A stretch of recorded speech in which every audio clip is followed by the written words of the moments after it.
Distingués invités,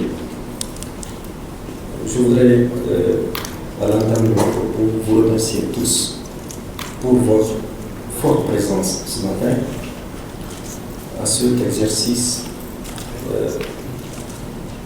qui est réservé dans le cadre d'une coopération avec des institutions comme la Banque mondiale.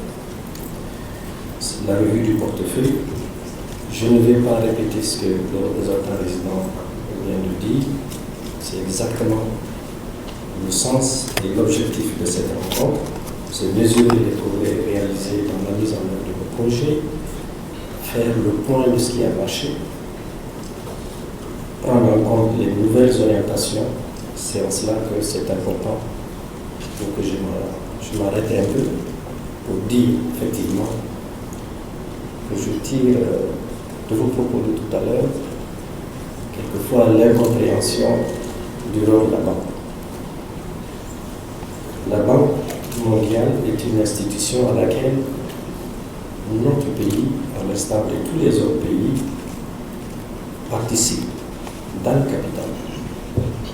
Donc c'est une institution, je dirais, qui nous appartient à tous, qui œuvre pour les pays, mais également et plus précisément pour les populations du pays concernés. Pourquoi alors il y a quelquefois de l'incompréhension? Je ferai immédiatement le lien avec ce qui s'est passé lorsque le 26 juillet de l'année dernière, notre pays a décidé de prendre un chemin pour affirmer sa propre souveraineté. Dans CNSP, il y a deux mots importants. Il y a la sauvegarde.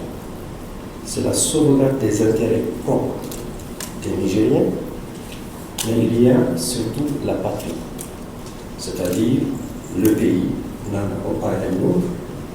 Donc les Nigériens se sont engagés résolument à rompre avec ce qu'on a connu jusque-là. La Banque mondiale a suivi en prenant des mesures de sanctions à l'égard de notre pays. Il n'y a nulle part dans la constitution de cette institution une disposition qui permette d'avoir la position qui a été la vôtre.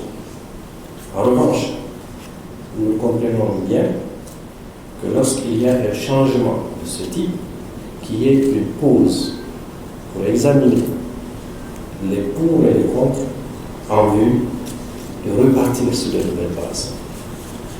Je ne vais pas revenir sur les détails. On va positiver, puisque vous-même vous l'avez dit, vous allez tenir compte des objectifs, des décisions et surtout des choix du pays. Nous allons au cours de cet exercice regarder comment réorienter les projets pour les adapter à ce que vous-même vous avez dit. C'est pour ça que vous voyez les membres du CNSP et les membres du gouvernement, les différents secteurs. J'ai noté que nous avons l'équivalent de 3 milliards à mobiliser, 3 milliards de dollars à mobiliser pour la construction de notre pays. Donc c'est pour dire que oui, nous sommes d'accord avec vous, il faut travailler dans la transparence, il faut qu'à la fin de cette journée, nous soyons sur la même enseigne pour que immédiatement ce qui reste à décaisser puisse être mobilisé pour la construction. Évidemment, ce sont les mêmes priorités. C'est le développement agricole, c'est l'énergie, ce sont les infrastructures et c'est le développement humain où on retrouve la santé et l'éducation. Donc nous allons devoir échanger sur tous ces défis, proposer des actions et puis évidemment mettre le doigt sur les problèmes qu'on a connus jusqu'ici. C'est purement technique. Quand on fera la projection, on verra bien le partage de responsabilités, nous en avons autant que vous. Donc le but de l'exercice, c'est de nous dire nous nous engageons à réparer cela pour aller de l'avant. Donc c'est des mots très très intéressants dans le discours. Je voudrais peut-être juste dire que nous avons, au nom du chef de l'État, Jean Tchani, nous réitérons notre engagement mieux couplé avec vous pour que les ressources qui sont mises à la disposition de notre pays puissent être mobilisées dans un délai le plus court possible pour la construction nationale. Mesdames et messieurs, en souhaitant plein succès à vos travaux, je voudrais déclarer ouverte la revue annuelle du portefeuille des projets et programmes financés par la Banque mondiale au Niger. Je vous remercie.